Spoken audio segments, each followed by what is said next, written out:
Welcome to Frontline News, a weekly University of Maryland School of Medicine broadcast, highlighting faculty, staff, trainees, and students who are fighting COVID-19 on the front lines of research and clinical care. Coming up, we'll take you inside the COVID-19 intensive care unit at the R. Adams Cowley Shock Trauma Center, where the most critically ill patients are being treated. But first, a message from Dean Reese. We're excited to launch this new weekly news broadcast to celebrate the School of Medicine's frontline heroes and heroines. In the coming weeks, we'll be featuring many of these frontline faculty and staff who are fighting the COVID-19 virus. This battle is being waged on many fronts and by many people in a wide range of positions, but we all share the same life-saving mission. Faculty and staff are treating those infected patients. In many cases, they are taking heroic actions to save lives of the critically ill. In the School of Medicine laboratories, scientists are working tirelessly to find new treatments and a vaccine to slow or stop the virus. Indeed, School of Medicine employees are working in every aspect of the COVID-19 response, from preparedness to planning to occupational health and to prevention. We're all providing advice and support for the governor's statewide response. If you're working from home to support frontline responders, you are playing a vital role. In this age of coronavirus, I firmly believe our coordinated and comprehensive response will help to define a new normal that will save lives in the future. I want to express my deep gratitude for the work being done by those on the front line. We hope the stories in the Frontline News will help you better understand and greatly appreciate the hard work and sacrifice of our faculty and staff and trainees. Thank you very much. The Hot Zone. It's where the most critically ill COVID-19 patients are being treated at the University of Maryland. A COVID-dedicated ICU within a biocontainment room at the R. Adams Cowley Shock Trauma Center.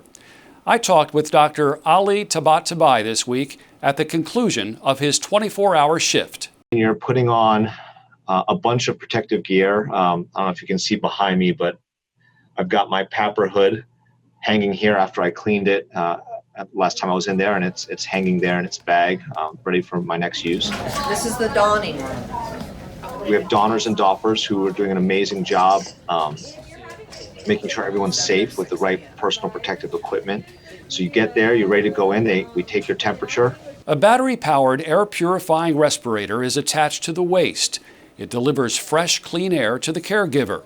It also pushes air out of the back of the hood, preventing contaminated air from getting in.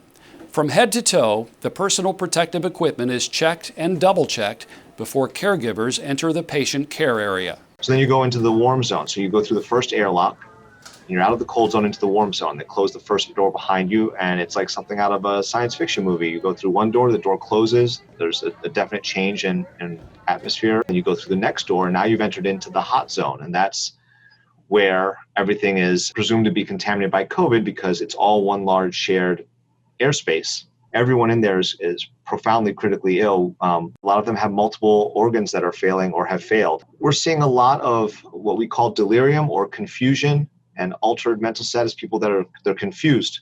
People who get sick and come into ICUs get confused. This is a well-known entity for many illnesses. We're seeing a lot of it.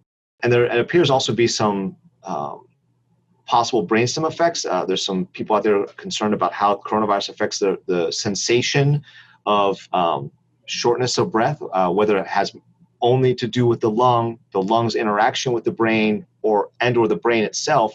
But people feel very short of breath when they're being supported. And so even people who are on, as you said, the respirator, the ventilator, the respirator, who have normal oxygen levels and carbon dioxide levels because we're helping them, still many of them will have profound dyspnea or shortness of breath.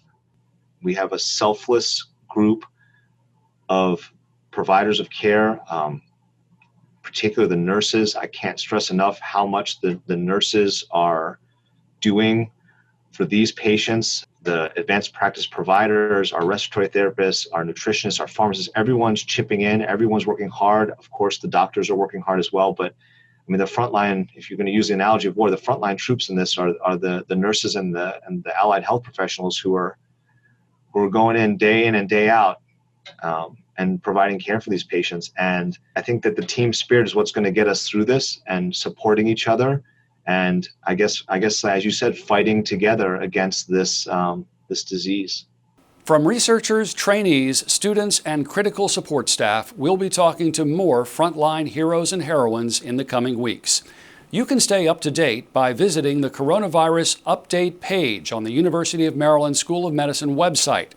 Until next week's Frontline News, I'm Larry Roberts for the University of Maryland School of Medicine.